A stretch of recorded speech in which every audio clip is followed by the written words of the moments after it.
السلام علیکم ورحمۃ اللہ وبرکاتہ۔ اعوذ باللہ من الشیطان الرجیم، بسم اللہ الرحمن الرحیم۔ اچھا جی، شروع کرتے ہیں۔ اللہ تعالیٰ ارشاد فرماتے ہیں آیت نمبر 27 کے اندر کہ الذین ینقضون عہد اللہ من بعد میثاقہ۔ اس آیت کے اندر رب کائنات ارشاد فرماتے ہیں کہ وہ لوگ جو اللہ تعالیٰ کے عہد کو پختہ کرنے کے بعد توڑ دیتے ہیں اور وہ اسے کاٹ دیتے ہیں۔ کاٹتے کس کو ہیں؟ پہلے عہد کو دیکھتے ہیں، یہ کون سا عہد ہے جس کو عہد کو توڑنے کی بات کی جا رہی ہے۔ اس عہد کے بارے میں مختلف باتیں آتی ہیں کہ عہد اللہ جو ہے وہ کون سا ہے۔ اللہ کے عہد سے مراد ہے کہ اللہ تعالیٰ کی وصیت ہے جو اس نے اپنے پیغمبروں کے ذریعے تمام انسانوں کو کی، تاکہ اللہ تعالیٰ کے احکامات سارے کے سارے لوگ اس کو پورا کر سکیں اور اس کے روکے ہوئے کاموں سے رک جائیں۔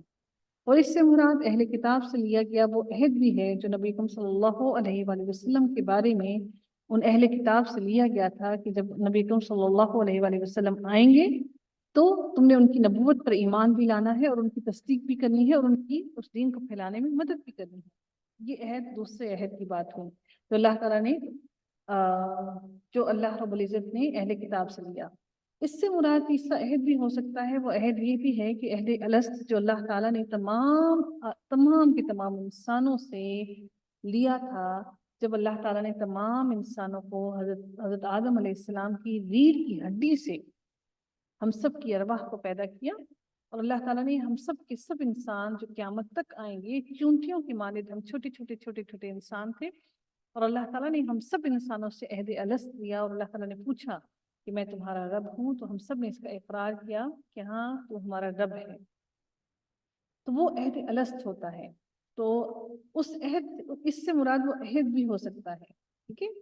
تو اس کے بعد کیا ہے کہ عہد جو ہوتا ہے، عہد کو کاٹنے سے مراد کیا ہوتی ہے، عہد کو توڑنے سے مراد کیا ہوتی ہے؟ وہ یہ ہوتی ہے کہ کوئی انسان اس عہد کا خیال نہ کرے اور اس عہد کو توڑ دے، اس کا کوئی خیال نہ رکھے۔ نبی کریم صلی اللہ علیہ وآلہ وسلم ارشاد فرماتے ہیں کہ اس کا کوئی ایمان نہیں، لا ایمان لمن لا امانت لہو ولا دین لمن لا عہد لہو۔ اس کا کوئی ایمان نہیں جو امانت کی پاسداری نہیں کرتا، اور اس کا کوئی دین نہیں جو عہد کی پاسداری نہیں کرتا۔ اس سے ثابت ہوتا ہے کہ امانت کو امانت رکھنا اور عہد کو پورا کرنا کتنا زیادہ لازم ہے۔ آیت کے دوسرے حصے میں جو اللہ تعالیٰ ارشاد فرماتے ہیں وَيَقْطَعُونَ مَا أَمَرَ اللَّهُ بِهِ أَن يُوصَلَ وَيُفْسِدُونَ فِي الْأَرْضِ۔ صرف یہاں تک دیکھتے ہیں کہ وَيَقْطَعُونَ مَا أَمَرَ اللَّهُ بِهِ أَن يُوصَلَ۔ اللہ تعالیٰ ارشاد فرماتے ہیں کہ اور وہ کاٹ دیتے ہیں جس کے بارے میں اللہ تعالیٰ نے حکم دیا کہ اسے ملایا جائے، اور وہ زمین میں فساد برپا کرتے ہیں۔ اللہ تعالیٰ نے ہمیں کیا جوڑنے کا حکم دیا ہے؟ اللہ تعالیٰ نے ہمیں رشتے ناطے جوڑنے کا حکم دیا ہے جو ہمارے اور اللہ کے درمیان ہے، اور ہم اللہ تعالیٰ پر ایمان لائیں اور اس کی عبادت بھی کریں۔ ہمارے اور اس کے رسول کے درمیان جو تعلق ہے اسے قائم کریں، یعنی ان پر ایمان لائیں اور ان سے محبت رکھیں، ان کی مدد کریں اور ان کے تمام حقوق کی ادا کریں۔ وہ تعلق جو ہمارے اور ہمارے والدین، ہمارے عزیز و اقارب، ہمارے دوست احباب اور تمام مخلوقات کے درمیان ہے، اس کو جوڑیں۔ اور اہل ایمان ان تمام رشتوں اور تعلقات کو جوڑے رکھتے ہیں جن کو جوڑنے کا حکم ہمیں اللہ تعالیٰ نے دیا ہے۔ ہم میں سے کوئی بھی ایسا نہیں ہے جو کوئی بھی ان تعلقات کو توڑنے کی کوشش کرے گا، اللہ تعالیٰ اس کا سخت حساب دینا پڑے گا، اور اللہ تعالیٰ اس کو عذاب میں مبتلا کرے گا۔ سیدنا عائشہ رضی اللہ تعالیٰ عنہ سے روایت ہے کہ رسول اللہ صلی اللہ علیہ وآلہ وسلم نے فرمایا کہ رشتہ داری عرش کے ساتھ لٹکی ہوئی ہے۔ سمجھیے گا کہ رشتہ داری عرش کے ساتھ لٹکی ہوئی ہے، اور کہتی ہے کہ جس نے مجھے جوڑا اللہ تعالیٰ اسے جوڑے گا، اور جس نے مجھے توڑا اللہ تعالیٰ اس سے دور ہوگا۔ مسلم کی حدیث نمبر 6519 کے اندر یہ حدیث ہے۔ اور نبی کریم صلی اللہ علیہ وسلم نے یہ بھی ارشاد فرمایا کہ رشتہ داری توڑنے والا جنت میں داخل نہیں ہوگا۔ اور پھر اللہ تعالیٰ یہ ارشاد فرماتے ہیں وَيُفْسِدُونَ فِي الْأَرْضِ، جو زمین میں قطع تعلقی کرتے ہیں اور قطع رحمی سے کام لیتے ہیں، اور وہ گناہوں کے کام کرتے ہیں، اور یہی وہ لوگ ہیں جو فسادی ہیں اور جو زمین کے اندر فساد برپا کرتے ہیں۔ اہل فسق ان رشتوں کو توڑتے ہیں، جو فاسق ہوتے ہیں وہ رشتوں کو توڑتے ہیں اور اپنی پیٹھ کے پیچھے پھینک دیتے ہیں اور اپنی پیٹھیں موڑ لیتے ہیں اور ان سے آگے نکل جاتے ہیں۔ اللہ تعالیٰ نے بڑی واضح الفاظ میں کہا کہ میں نے تمہیں حکم کیا ہے ان رشتہ داریوں کو جوڑنے کا اور تم ان کو توڑتے ہو۔ وَيُفْسِدُونَ فِي الْأَرْضِ، جب ظاہر رشتہ داریاں ٹوٹی تو زمین کے اندر فساد برپا ہوا۔ اللہ تعالیٰ ان لوگوں کے لیے ارشاد فرماتے ہیں کہ اولئک هم الخاسرون، یہی لوگ خسارہ اٹھانے والے ہیں، یہ لوگ محروم ہو جائیں گے۔ خسارہ کیا ہے کہ آپ کے پاس سب کچھ آیا، مال دولت سب کچھ آیا اور اسباب آئے اور وہ سارے کے سارے آپ سے چھین لیے گئے، گھاٹے میں گر گئے، یہ خسارہ ہے۔ رب العزت نے فرمایا سورہ رعد کی آیت نمبر 25 کے اندر، وہ جو لوگ اللہ تعالیٰ کے عہد کو اس کی پختگی کے بعد توڑ دیتے ہیں اور وہ اس کو کاٹ ڈالتے ہیں جن کے بارے میں اللہ تعالیٰ نے حکم دیا ہے کہ انہیں ملایا جائے، اور زمین پہ فساد برپا کرتے ہیں، یہی لوگ ہیں، ان کے لیے لعنت ہے اور ان کے لیے گھر کی خرابی ہے۔ اولئک لہم اللعنت ولہم سوء الدار، بڑی ہی خرابی کا گھر ہے ان کے لیے۔ اللہ تعالیٰ مزید سورہ رعد کے اندر ہی آیت نمبر 19 سے 21 تک ارشاد فرماتے ہیں کہ پھر کیا وہ شخص جو جانتا ہے کہ یقیناً آپ پر جو آپ کے رب کی جانب سے نازل کیا گیا ہے وہی حق ہے، اس شخص ایسا ہے جو اندھا ہے؟ بلا شبہ نصیحت تو عقل والے ہی قبول کرتے ہیں جو اللہ تعالیٰ کے عہد کو پورا کرتے ہیں اور وہ پختہ عہد نہیں توڑتے، اور جو ان رشتوں کو ملاتے ہیں جن کے بارے میں اللہ تعالیٰ نے حکم دیا ہے کہ انہیں ملایا جائے۔ رشتوں کو توڑنے کا حکم نہیں دیا، اور وہ اپنے رب سے ڈرتے ہیں اور برے حساب کا خوف رکھتے ہیں۔ وَيَخَافُونَ سُوءَ الْحِسَابِ، برے حساب کا، کہیں ایسا نہ ہو کہ وہ برے حساب میں مبتلا ہو جائیں۔ اگلی آیت میں اللہ تعالیٰ ارشاد فرماتے ہیں کہ اب یہ لوگ رشتہ داریوں کو توڑتے ہیں، لیکن اب اللہ تعالیٰ اب مزید ان لوگوں کی برائیوں کو مزید الیبوریٹ کر رہے ہیں۔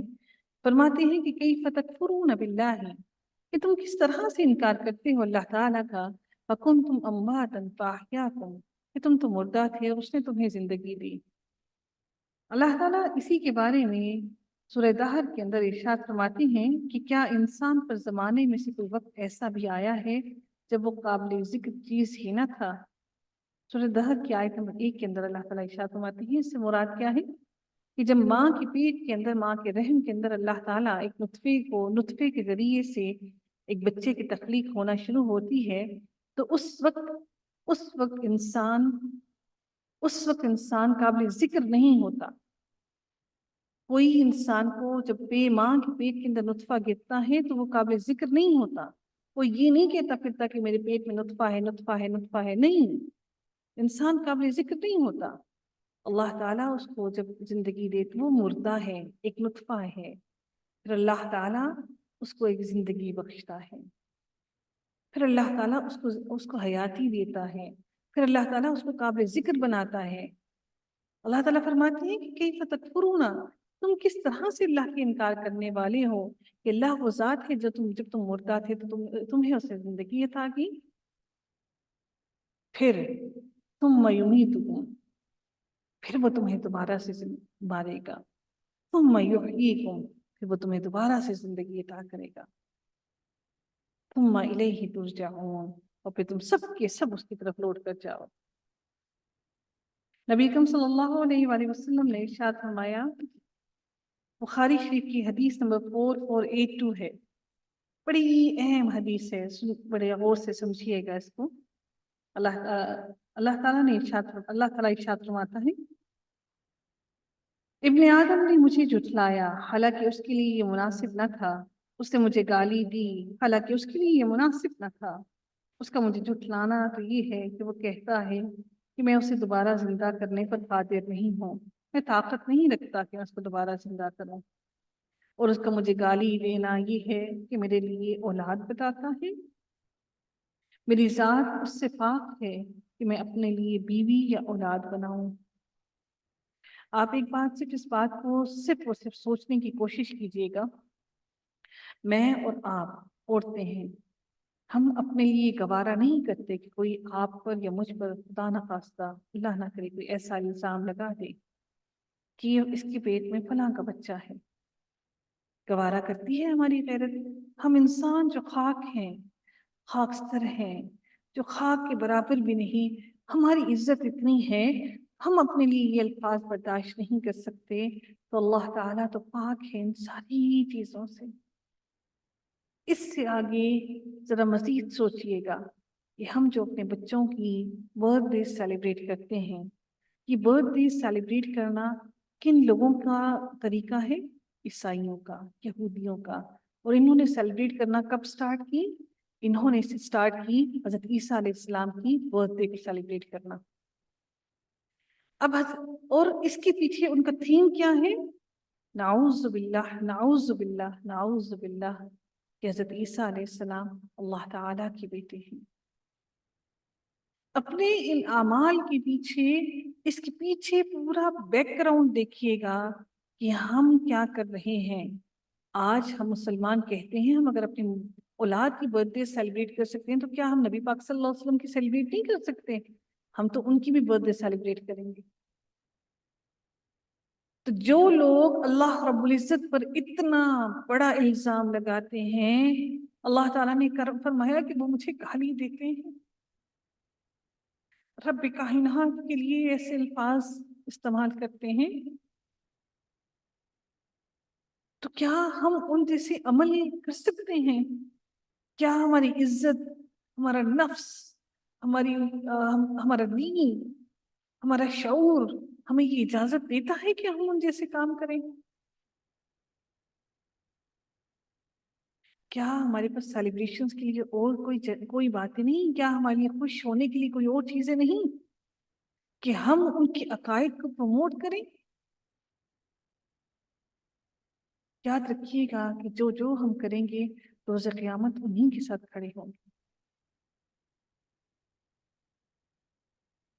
اس کا مطلب ہے کہ دل ہمارا مانتا ہے اس چیز کو؟ کیا سوچئے گا اس چیز کو، گہرائی سے سوچنے کی کوشش کیجیے گا۔ اللہ تعالیٰ فرماتے ہیں کہ قرآن سے صرف وہی ہدایت لیتے ہیں جو عقل رکھتے ہیں، جو شعور رکھتے ہیں، جو عقل سے کام لیتے ہیں۔ اگر ہم نے اپنی عقل کو وسعت نہ دی سوچنے کے لیے تو ہم ہدایت نہیں پا سکتے۔ اللہ تعالیٰ مزید ارشاد فرماتے ہیں اگلی آیت کے اندر کہ هو الذی خلق لکم ما فی الارض جمیعا، وہی اللہ وہ ذات ہے۔ اب آگے اللہ تعالیٰ اپنی مزید کبریائی بیان فرماتے ہیں کہ اللہ وہ ذات ہے جس نے تمہارے لیے زمین کو بنایا اور زمین کے اندر سب کچھ بنایا۔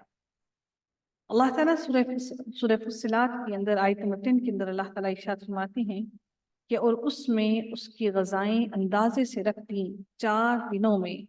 اللہ تعالیٰ نے 4 دنوں تک پوری زمین کے اندر ہمارے لیے رزق کا بندوبست کیا۔ یعنی کہ ہم رزق کا بندوبست کرنا اتنا اہم، اللہ تعالیٰ نے ہر ہر ہر ہر چیز کے لیے رزق کا بندوبست کیا۔ رزق کا بندوبست کرنا اتنا امپورٹنٹ تھا۔ اللہ تعالیٰ نے پھر زمین کے اندر ہم سب کے لیے رزق کا بندوبست کرنے کے بعد پھر اللہ تعالیٰ نے پہلے زمین کے اندر رزق کا بندوبست کیا، زمین کے اندر سب چیزوں کو بنا دیا، پھر رب کائنات فرماتے ہیں کہ ثم استوى الى السماء، پھر اللہ تعالیٰ متوجہ ہوا آسمان کی طرف۔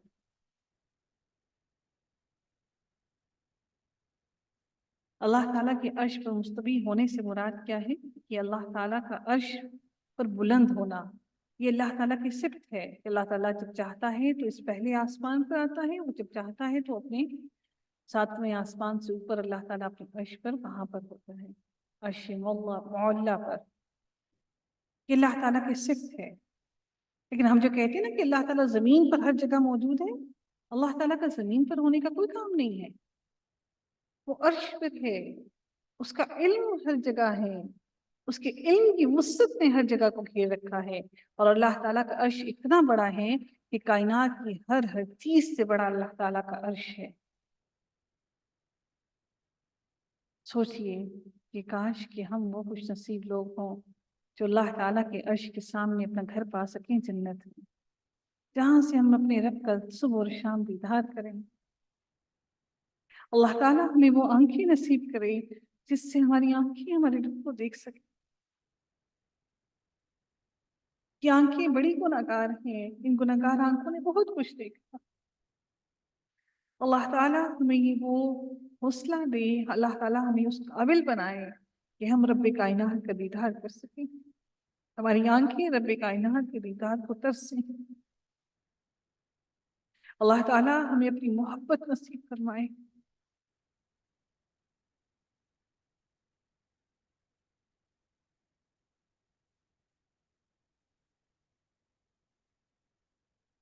اللہ تعالیٰ کا عرش کیسا ہے، کس طرح کا ہے، اس کا مادہ کیسا ہے، اس کا میٹیریل کیا ہے، we don't know about that.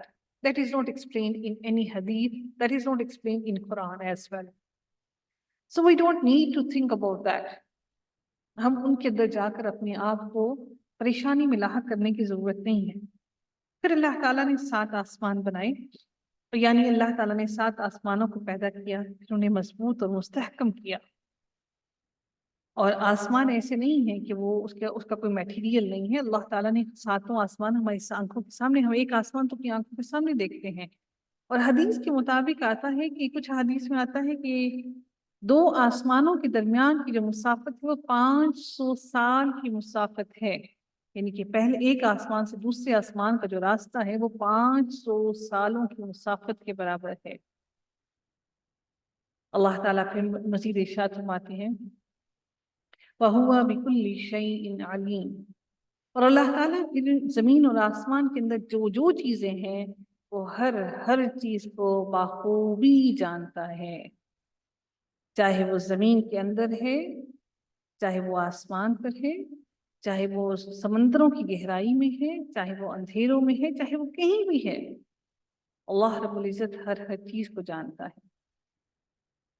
یہاں پر ایک ٹاپک کمپلیٹ ہوا. یہاں پر بات کی جا رہی تھی ان لوگوں کی جو اللہ تعالیٰ اپنی وحدانیت کے بارے میں، اپنی کبریائی کے بارے میں، اپنی تخلیقات کے بارے میں، اپنی کریشن کے بارے میں اللہ تعالیٰ بتا رہے تھے. اب اللہ تعالیٰ اگلی آیت کے اندر ایک نیا ٹاپک شروع ہوتا، اگلے رکوع کے اندر ایک نیا ٹاپک شروع ہوتا ہے. وہ ٹاپک کیا ہے؟ وہ ٹاپک یہ ہے کہ اللہ تعالیٰ فرماتے ہیں کہ وَإِذْ قَالَ رَبُّكَ لِلْمَلَائِكَةِ إِنِّي جَاعِلٌ فِي الْأَرْضِ خَلِيفَةً. اور جب اللہ تعالیٰ نے فرشتوں سے کہا کہ میں زمین میں ایک خلیفہ بنانے والا ہوں، خلیفہ سے مراد جانشین. جانشین کیا ہے؟ اس سے مراد کیا ہے کہ جو خلیفہ سے مراد دوسرے کا جانشین ہے، یعنی کہ ایک کے بعد دوسرا جب آتا ہے. اور یہاں پر جانشین سے مراد حضرت آدم علیہ السلام ہے. اور اسی طرح سے رسول اللہ صلی اللہ علیہ وآلہ وسلم نے فرمایا کہ اللہ تعالیٰ نے آدم علیہ السلام کو تمام زمین سے جمع کی گئی مٹھی بھر خاک سے پیدا فرمایا. ایسا نہیں کہ بہت زیادہ مٹی اکٹھی کر کے فرشتے لے آئے تو پھر اللہ تعالیٰ نے وہ ساری کی ساری مٹی کو بنایا. نہیں، اللہ تعالیٰ نے ایک مٹھی بھر خاک سے آدم علیہ السلام کو پیدا فرمایا. آدم علیہ السلام کی اولاد بھی طرح طرح کی مٹی کے مطابق پیدا ہوئی. ان میں سیاہ فام بھی ہیں، سفید فام بھی ہیں، سرخ بھی ہیں، اور ان کے درمیانی رنگوں کے بھی ہیں. اسی طرح نیک بھی ہیں، بد بھی ہیں، نرم بھی ہیں، سخت طبیعت کے بھی ہیں، اور درمیانی طبیعت کے بھی ہیں. کیونکہ ہر طرح کی مٹی ہر جگہ سے اٹھائی گئی، لیکن وہ مٹی کی مقدار مٹھی بھر تھی. یہ مسند احمد کی حدیث نمبر 406 کے اندر لکھا ہوا ہے. تو جب اللہ تعالیٰ نے یہ کہا کہ میں زمین کے اندر ایک خلیفہ بنانے لگا ہوں، تو فرشتوں نے کیا کہا اللہ تعالیٰ کو؟ کہ اللہ تعالیٰ کو ان کا کوئی سوال کرنا نہیں تھا، نہ ہی کوئی فرشتوں کا اللہ تعالیٰ کی اطاعت کرنے سے انکار کرنا تھا، بلکہ وہ ایک صرف اپنے دل کا حال بیان کر رہے تھے. انہوں نے کہا کہ قالوا، ان فرشتوں نے کہا اتجعل فیہا، کیا تو بنانا چاہتا ہے اس زمین کے اندر؟ ہاں، یہ ہاں جو ہے زمین کی طرف جا رہی ہے. من یفسد فیہا، جو زمین میں فساد برپا کرے گا اور اس میں خون بھی بہائے گا. اللہ تعالیٰ نے کیا فرمایا؟ اور آگے انہوں نے کیا کہا فرشتوں نے؟ وَنَحْنُ نُسَبِّحُ بِحَمْدِكَ وَنُقَدِّسُ لَكَ، کہ ہم تو تیری ہی تسبیح ہر وقت بیان کرتے ہیں، اس کے علاوہ تو کوئی کام نہیں کرتے، اور تیری ہی ہم تو ثنا کرتے ہیں. تو اللہ تعالیٰ نے پھر کیا فرمایا ان کو؟ اللہ تعالیٰ نے ان کو جواب دیا فرشتوں کو. اللہ تعالیٰ نہ بھی جواب دیتے تو کوئی بات نہیں تھی، لیکن اللہ تعالیٰ فرشتوں کے دل میں جو بات آئی اس کو بھی بیان کیا اللہ تعالیٰ نے. پھر اللہ تعالیٰ نے اپنا جواب بھی دیا. اللہ تعالیٰ نے فرمایا قال انی اعلم ما لا تعلمون، جو میں جانتا ہوں وہ تم نہیں جانتے. اب یہ اللہ تعالیٰ نے ٹیسٹ کیا، کس کا؟ فرشتوں کا بھی ٹیسٹ کیا. وہ کیا تھا؟ وَعَلَّمَ آدَمَ الْأَسْمَاءَ أَسْمَاءَ، پھر اللہ تعالیٰ نے آدم علیہ السلام کو کچھ چیزوں کے نام سکھائے. وہ چیزیں کیا تھیں ہم نہیں جانتے، وہ چیزیں کس طرح کی تھیں ہم نہیں اس کے بارے میں جانتے، لیکن وہ اسما تھے کچھ چیزوں کی. اللہ تعالیٰ نے آدم علیہ السلام کو کچھ چیزوں کے نام سکھائے. اور پھر اللہ تعالیٰ نے ان چیزوں کے جب نام حضرت آدم علیہ السلام کو سکھا دیے تو پھر اللہ تعالیٰ نے وہی چیزیں، چونکہ فرشتے تو ان چیزوں کے نام نہیں جانتے تھے، تو اللہ تعالیٰ نے پھر وہ چیزیں حضرت تمام فرشتوں کے سامنے پیش کی. ثم عرضهم على الملائکۃ، فرشتوں کے سامنے پیش کی اور پھر ان سے پوچھا کہ فقال انبئونی باسماء، اب ان چیزوں کی خبر دو مجھے، ان کے نام بتاؤ مجھے. ہؤلاء، ان سب چیزوں کے. ان کنتم صادقین، اگر تو تم سچے ہو. کیوں؟ کیونکہ انہوں نے کہا تھا کہ اے اللہ تو کیوں زمین میں انسان کو بنانا چاہتا ہے؟ کیا ہم کافی نہیں تیری عبادت کرنے کو؟ کیا ہم کافی نہیں تیری حمد و ثنا بیان کرنے کو؟ تجھے کیا ضرورت ہے انسان کو بنانے کی؟ تو اللہ تعالیٰ نے کہا کہ اگر تم اپنی بات میں سچے ہو، اگر تمہیں علم ہے کچھ بھی، تو تم بتاؤ ان چیزوں کے نام. فرشتوں نے کیا کہا؟ قالو، انہوں نے کہا سبحانک، اے اللہ تو پاک ہے، تو پاک ہے، ہر چیز سے پاک ہے. لا علم لنا الا ما علمتنا، ہم نہیں جانتے، ہمیں صرف اتنا ہی علم ہے جتنا تو نے ہمیں علم دیا. انک انت العلیم الحکیم، بے شک تو ہی علم رکھنے والا ہے، تو ہی باعلم ہے اور تو ہی حکمت والا ہے. تیری ہر چیز کے اندر، ہر کام کے اندر کوئی نہ کوئی حکمت چھپی ہوئی ہے، اور ہم اس چیز سے باخبر نہیں ہیں. ہم صرف اتنا ہی جانتے ہیں جتنا کہ اللہ تعالیٰ نے ہمیں بتایا ہے. اس سے زیادہ ہمیں کسی چیز کا بھی علم نہیں ہے. خلیفہ جو ہے یہ لفظی مونس ہے، کیونکہ اس کے ساتھ تائی مربوطہ ہے. ٹھیک ہے، تو لفظی مونس ہوتا ہے جس کے اندر لفظ کے حساب سے کوئی نہ کوئی نشانی موجود ہوتی ہے. رشتے بھی مذکر ہے، مونس وہ نہیں ہے، لیکن یہ لفظی مونس ہے. ٹھیک ہے، جیسے کرسی ہم اردو میں بولتے ہیں، کرسی کو ہم مونس بولتے ہیں، لیکن وہ ایسا تو نہیں کہ ہم کہیں کرسی مونس کوئی لڑکی تو نہیں ہے، لیکن وہ ہم اس کو گرامیٹیکلی ورڈ کے حساب سے اس کو مونس بولتے ہیں. اسی طرح سے جو خلیفہ ہے وہ بھی مذکر ہوتا ہے.